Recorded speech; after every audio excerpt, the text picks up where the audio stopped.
Olá pessoal dos segundos anos, então aqui é a Jéssica, professora de Física, né? Eu vou procurar trabalhar agora com vocês os conteúdos, explicar quais os conteúdos que a gente vai abordar agora no segundo ano, né? Explicar um pouquinho também da metodologia, né? Para a gente já iniciar o nosso assunto que a gente vai tratar agora, o primeiro tópico, né, de Física do segundo ano no ensino médio, desse ano de 2021. Aqui nesse primeiro slide eu tenho o meu nome completo, bonitinho ali, né? E também o meu endereço de e-mail, porque eu vou reforçar com vocês, assim, eu quero muito que a gente participe ativamente do Google Classroom, que a gente se comunique realmente, tá? Então acho que isso vai ajudar bastante vocês, porque realmente estudar física à distância é um desafio, né? Tá joia? Então olha só, para vocês entenderem um pouquinho quais são os conteúdos que a gente vai trabalhar nesse ano. Gente, só um reforço, se vocês não conseguirem enxergar o conteúdo do slide, eu vou disponibilizar esses slides para vocês, tá? Então não se preocupem com isso, isso é mais para vocês terem uma noção, né? Eu trago algumas imagens também para a gente conseguir construir como se fosse uma aula mesmo, tá bom? Então olha só, no primeiro semestre, o que a gente trabalha em física do segundo ano? A gente trabalha todo o grupo de temperatura e calor, ou seja, a gente faz essas definições, fala sobre a transferência de energia, né? Fala que essa mudança de temperatura pode provocar fenômenos de dilatação. Fala da aplicação desses fenômenos de mudança de temperatura que, de certa maneira, são as máquinas térmicas, né? Que são os motores dos nossos automóveis, tão utilizados na nossa sociedade hoje, né? E já inicia a falar um pouquinho da óptica da visão, tá? Então esse é o conteúdo do segundo ano, do primeiro semestre. Já o conteúdo do segundo semestre, a gente dá continuidade a essa parte de óptica, só que a gente fala da reflexão da luz, que são os espelhos, e da refração da luz, né, que são, como aplicação a gente tem as lentes, tá bom? Depois um pouquinho a gente também trabalha a ideia da ondulatória, né, discute um pouco sobre as ondas e fala um pouquinho da aplicação da ondulatória como acústica, né, que é bem interessante falar inclusive da parte musical, dá para fazer um link da física com a parte musical. E se possível trabalha um tópico de física moderna, que no segundo ano a gente procura trabalhar com a ideia de onda-partícula da propriedade da luz, tá bom? Então esse é um pouco o nosso plano de ensino. Para vocês que perguntam geralmente sobre as avaliações, né, gente? As avaliações, quando trabalhamos remotamente no ano passado, eu utilizei bastante questionários do Google Formulário, mas também eu elaborei alguns pequenos experimentos para vocês produzirem relatórios, né, sobre um certo conteúdo de física, assim como eu também pedi fotografia do caderno de algumas questões do livro, assim também como eu pedi produção de um material que podia ser em formato de texto ou vídeo, que dialogasse um pouquinho sobre os fenômenos de dilatação, né. Geralmente as avaliações foram individuais, geralmente, né, porque eu acredito que por já ser a distância, facilita bastante, cada aluno tem o seu tempo da própria produção em si, né, tá? Então essa é um pouquinho da ideia dos questionários. E agora já começando especificamente a falar do conteúdo de física, né? Conteúdo de física a gente pode trazer bem para o nosso dia a dia, né? Porque olha, que calor, né, gente? Hoje aqui onde eu estou tá muito quente. E a gente vai ver que há uma previsão de altas temperaturas, se a gente for ver na análise também do aquecimento global, né? Então é importante, é sempre bom vocês conseguirem fazer o link da física, por exemplo, a gente vai estudar, afinal de contas, o que é esse calor, né? Então é importante vocês sempre fazer o link com alguma coisa atual do que nós estamos passando hoje, tá bom? Então isso é bem interessante. Mas será que então a gente pode dizer, afinal de contas, o que é calor? Será que temperatura e calor é a mesma coisa? São sinônimos? Então a primeira pessoa que começou a discutir um pouquinho isso, pensou assim, ó, lá por volta do século XVIII. Eu vou dizer que todo corpo tem uma substância que eu vou chamar de calórico. E essa substância, que é uma substância, eu já vou comentar com vocês, invisível, ela diz assim, olha, quanto mais calórico tiver o meu corpo, maior vai ser a temperatura dele. Então veja, já começou a diferenciar, disse que olha, temperatura e calor não são a mesma coisa. Mas que quanto mais esse tal calórico, maior é a temperatura. Professora, hoje essa teoria aceita? Não, mas isso ajuda a gente a entender a teoria aceita de hoje, tá bom? Então, primeiro o pensador elaborou esse conceito, tá ok? Continuando. Então, ele pensou o seguinte, olha, quando o objeto está isolado, quando eu tenho uma pessoa sozinha, isolado, ou qualquer objeto que está isolado, ele tem que conservar essa quantidade dessa substância, porque ele tem que conservar a temperatura dele, tá? Agora, se eu tiver dois objetos diferentes, se um tiver mais calórico que o outro, significa que um tem mais temperatura que o outro. Então, eles vão transferir, aquele que tem mais calórico vai transferir para quem tem menos calórico. E eles vão entrar no que a gente chama de equilíbrio térmico. Professora, mas o que é equilíbrio térmico? Equilíbrio térmico quer dizer mesma temperatura. Então, eles vão ficar com a mesma quantidade de calórico, que seria dessa substância. Então, veja que interessante. A ideia que foi proposta até conseguir responder bastante coisa, né? Que dizia o seguinte, olha, esse calórico ele é atraído pela matéria, por isso que um pode pegar calórico do outro. Só que ele, por ser atraído, ele é facilmente absorvido pela matéria, mas ele não pode ser criado e nem destruído. Exemplo, o corpo já tem aquela quantidade de calórico, ele só pode trocar com outro corpo. Então, ele nunca pode criar nele mesmo essa quantidade de calórico ou destruir. E esse calórico, para não dizer que a pessoa que tinha mais calórico, vamos usar a palavra pesava mais ou tinha mais massa que outra, esse calórico também não possuía massa, porque senão não faria sentido isso na vida real. Certo? Então, veja, esse calórico até que dava conta de responder bastante coisa, tá, gente? Bem, mas ele tinha um limite, esse calórico, sabe por quê? Ele não conseguia... Desculpa, gente, explicar uma situação bem simples, que é a seguinte. Esse processo aqui que eu estou fazendo com a minha mão, de atrito, eu sei que vai aquecer, traduzindo pra gente, vai aumentar a temperatura aqui da palma da minha mão, da região. Então, veja, quando eu faço isso daqui, se há um aumento de temperatura, eu teria que pensar que há um aumento de calórico. Opa!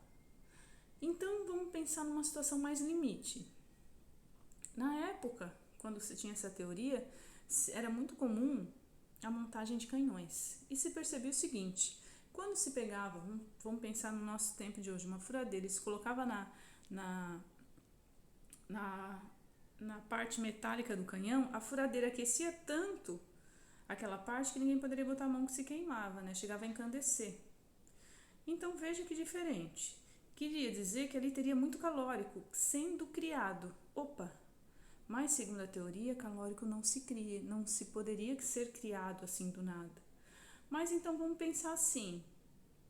Quer dizer que aquele calórico já estaria no canhão. Então, olha que coisa maluca. Isso não era possível também, sabe por quê? Porque se já existisse todo aquele calórico no canhão, o canhão antes derreteria mesmo antes de ele existir. Ou seja, havia um furo, havia um problema nessa teoria do calórico que não dava conta, que era fazer o quê? Explicar o aquecimento por atrito. É uma coisa bem simples, né? Conseguir explicar quando um corpo está com temperatura encosta no outro, transfere calórico, então conseguia dar conta de várias coisas, mas desse aspecto não conseguia dar conta. Afinal de contas, como é que é possível explicar o aquecimento por atrito, tá? Daí que passou a ser construída uma nova teoria, proposta por esse grupo de cientistas que dizia o seguinte, olha, é melhor a gente pensar numa teoria cinético-molecular. Meu Deus, o que é cinético-molecular? Vamos pensar assim, ó, cinético, dá pra gente lembrar de cinema. Cinema quer dizer dinâmico, movimento. Então, cinético-molecular quer dizer movimento das moléculas, ok? Então, eles proporam o seguinte, olha, toda a matéria é formada por essas minúsculas partículas que a gente vai chamar de moléculas, tá bom? E essas moléculas, quanto mais agitação elas tiverem, maior é a temperatura do corpo, certo?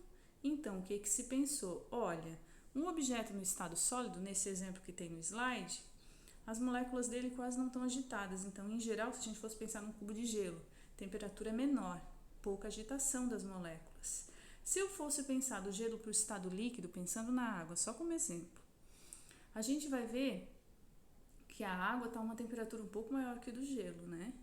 Então, a água já tem um pouquinho mais de grau de liberdade nessas moléculas, de agitação, de movimento. E se a gente for pensar na água no estado gasoso, mais ainda, né? Tanto que elas têm forma e volume indefinidos, né? Então dá pra gente pensar que na teoria cinético-molecular todo o corpo vai ser formado por essas moléculas, que podem ter uma maior ou uma menor velocidade. Isso significa, quanto mais velocidade, maior temperatura. Quanto menor velocidade, menor a temperatura. Então vamos continuar mais um pouquinho para ver se a gente entende. Então a gente poderia pensar assim, olha, um gás pode aquecer se eu colocar ele numa fonte de calor, porque se eu colocar, como está aparecendo aqui no desenho para vocês, a uma temperatura 1 for aumentando para a temperatura 2, for aumentando para a temperatura 3, quanto mais tempo eles ficarem aqui nessa chama, dá pra gente pensar assim, nessa fonte de energia, nesse fogo, mais as moléculas que estão ali dentro ficarão agitadas.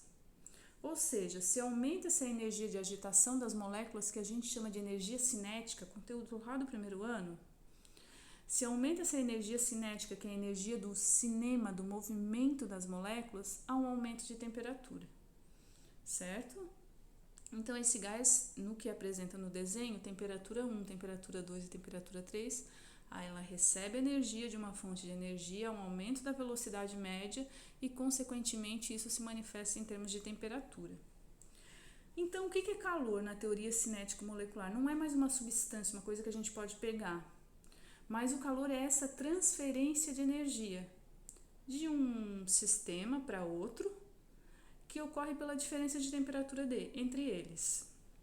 Então, vou repetir. Calor é uma transferência de energia que ocorre pela diferença de temperatura entre eles. Como é que essa transferência de energia pode ocorrer? Então, quando eu tenho um objeto mais quente e um mais frio, se eu botar eles próximos, certo? Então, aquele que está mais quente transfere energia para aquele que está mais frio. Traduzindo, transfere movimento das moléculas. Isso pode ser através do contato, que seria por calor, né? Por um objeto mais quente seria um fogo, e um objeto mais frio, qualquer pedaço de objeto em cima desse fogo. Então, há uma transferência de energia. Ou pode ocorrer pelo atrito. Porque quando eu realizo o trabalho tem uma relação direta com aquela energia cinética lá do primeiro ano. Energia cinética é energia do movimento.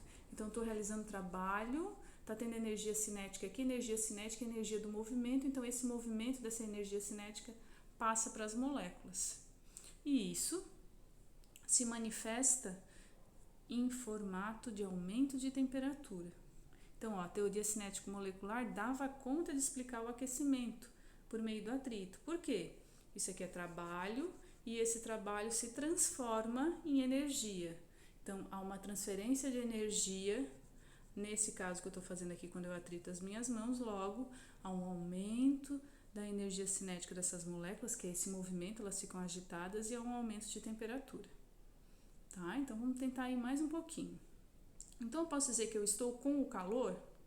Se a gente fosse levar a grosso modo, não.